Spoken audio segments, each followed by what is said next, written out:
Welcome to the Trojans module. This is a very, very important module. It is certainly absolutely relevant today. Most of what we've done in the beginning part of the penetration testing lifecycle has been focused on disclosure, what has been disclosed to us and how to use that to our advantage. In the last module, system hacking, we started to focus on integrity, okay? Well, we can still use some parts of disclosure and confidentiality to our advantage, but this is very much changing the integrity of our systems. So this is absolutely the hack here, okay? This is just one of the major areas or techniques. So let's start with Trojans. Trojans have two components to them, an overt component and a covert component, okay? The overt is basically what's in the user's face. What do they see? What's the distracting mechanism? Okay, and commonly this comes in the formats of like freeware, software, games, or generally we would classify that as distractor software. Then the covert component is, well, what's the destructive piece? What is the penetration tester or hacker trying to do? And this is where backdoors, rootkits, keyloggers, or any sort of malicious spyware or software comes in play. So the concept of Trojans really comes from the story of Troy. Overtly or on the outside, it just looks like a horse. Right? It looks like something fun, something entertainment for the user, something that's going to get them to click on me and execute me. Meanwhile, while that's in their face, something covertly or behind the scenes is happening in the background. And this is where, like I said, we do our rootkits and our backdoors and keyloggers and things like that.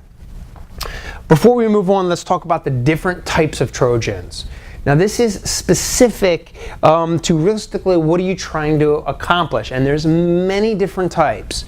So let's just run through this one time. There's VNC Trojans or web-based Trojans or HTTP Trojans, chat, IRC or ICQ chat Trojans, command shell like bash or the command prompt, destructive style Trojans, Trojans that infect documents or files and folders, or botnets for the purpose of distributed denial of service, or proxy Trojans, or remote access Trojans, or email Trojans, or you can go to a specific port or protocol like FTP, or something that specifically damages the graphical user interface of something, or spam, or defacement, or even nowadays mobile. Okay, so that's just a quick area here. Now, you don't have to be an expert in every single one of these techniques, although to make yourself a well-rounded penetration tester, knowing how to do each of these types hands-on is frankly invaluable in my opinion. Next, let's go through the infection techniques, right? How do we actually get the user to click on our stuff? Well, here are the most common mechanisms. We can use instant messaging or IRC or ICQ style traffic. You can physically install it on the computer, or maybe through like a web browser as a script or a JavaScript or a download or an ActiveX component or something to that nature. Or maybe use some sort of fake program, or maybe as an attachment through email, or advertised as some sort of freeware or bundled utility or some sort of game, right? So then we can go into the different evading techniques. Well, this is kind of where you have to think both offensively and defensively. If you understand how system administrators or network administrators try to defend against Trojans, and we're going to cover that lastly in terms of countermeasures and detection. But if you understand that, well, then you can understand how to get your Trojan in without being detected. So this is where knowing how intrusion detection system works, learning how antivirus programs work, because if you know what your target or your destination and how they're trying to detect the stuff, if you know how that works, well, then you can sidestep that and try to get another path in, so without setting off the alarms, if you will. Also, common indicators of a Trojan. This is where you absolutely have to understand the hands-on mechanisms of a Trojan horse construction kit. You want to know what the symptoms are? Well, you can either spend your time defensively looking through your antivirus sites and reading up on everything, or you can just use your construction kits, and there's several of them nowadays to create this. You can use the construction kits, and it's basically click, click, click, click, click, and that basically is what gets replicated on the end system. Also know the types as well. Also, Trojans, since we're over a network, they typically use common ports. Like, for example, port 12345 or port 666, or literally you could Google, common Trojan ports. You could come up with a list of hundreds of these, okay? Generally, if the Trojan port has some sort of, numerical significance, like a 666 or a 12345, that's generally an indicator of a Trojan. Not limited to that, because you can Trojan port 80 if you want to, or port 25, but like I say, the common one, port 12345, or some sort of significance in a number pattern. Penetration testers are lazy, just like everybody else, right? So if I was creating one and I had to choose a port, and I could choose port 12345 on the keyboard, or 666, or 54321, or go around your numerical keypad, 12398746456 or something like that, right? So some sort of common numerical pattern. Also, you need to know hands-on how to create a wrapper. Now, there's kind of a little trick to wrapping software, because wrapping software like Advanced File Joiner or Elite Wrap, they take our overt and covert application and they bind them together into new .exe, if you will. But the trick to this is the user going to click on it or not? Now, this is not exactly politically correct, or let's just say, we'll just leave it as politically correct. You have to hit the temptations or the subconscious of the person clicking the stuff. So a great way to approach this is go to the news, pick out the most hot topic of the day, and then create your Trojan horse based off of that hit button. Like, for example, go to the news and find a major story, and then say, major news story, photos of this, okay? And then when you replicate that Trojan out there, somebody's going to say, well, I want to see the photos, or I want to see the video, or I want to hear the audio. But you have to name that file something that is going to lure the user to actually click on this. Now, this is all mindset here. So from a penetration testing point of view, you have to hit the hot buttons or the political buttons, or most of these things are either sexist or racist or some sort of hot button. Now, I'm not advocating that we be, outside of a professional here, but again, does the end user click on it or not? The difference is, do you get infected or not? Or does your exploit work or not? So you have to hit these hot buttons. And so a lot of the Trojans that are replicated out through the world, they focus on some sort of hot button factor, so that the end user goes, okay, yes, I want to see that. I can't resist. The name of this file is so tempting, I must see it. I must click on it. Okay? So important to realize that.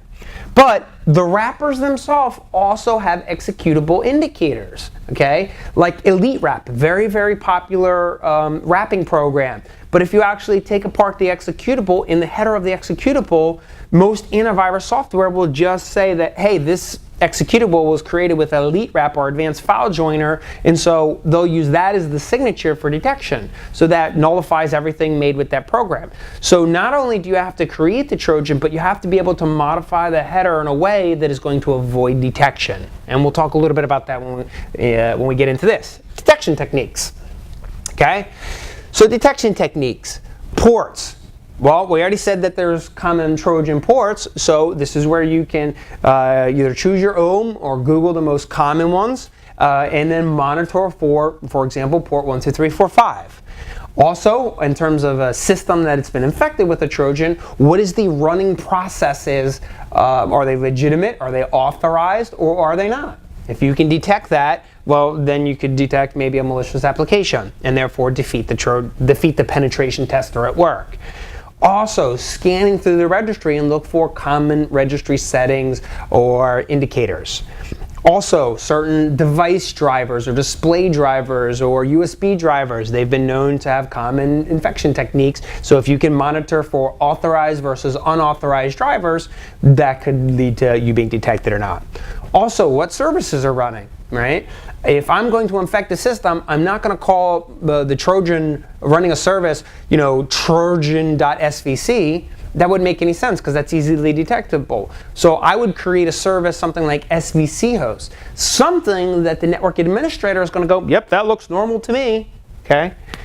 Also, startup locations. This is where programs like msconfig, if we go into the startup section of msconfig, can we see that the Trojan is called upon there? Or maybe in the registry under run versus run once. Okay. Also, Trojans that focus on files and folders. If we know what those indicators look like, well, then we can detect them. Or strange or signature-based or even anomaly-based or integrity-based network activity. If you have a baseline and you can compare against that, well, that could lead to a detection. And of course, lastly, common scanners. And I would bundle this into our antivirus or anti-Trojan style software.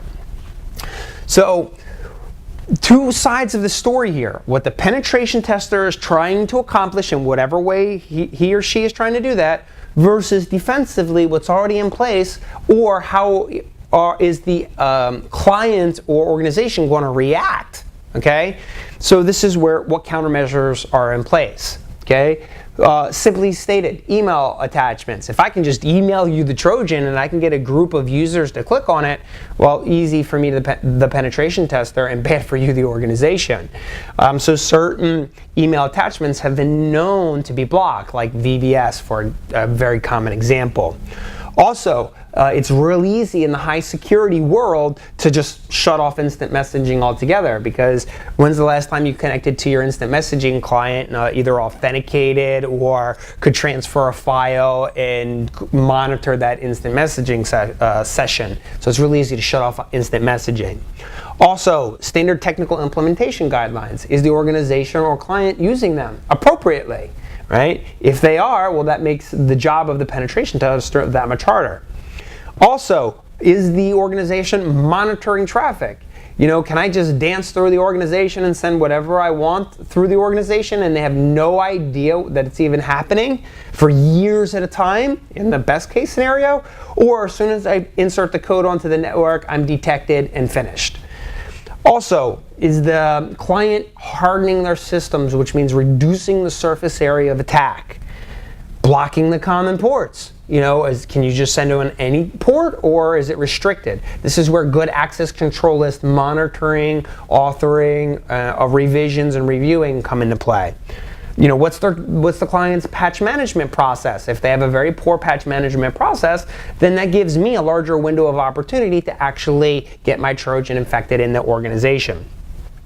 Also, monitoring for integrity, either at the system level, like hashing every file in the system, or using some sort of network-based integrity monitoring software, like a Tripwire, for example, or good HIDs and NIDs, or HIPs and NIPs, meaning intrusion detection and intrusion prevention, both network and host.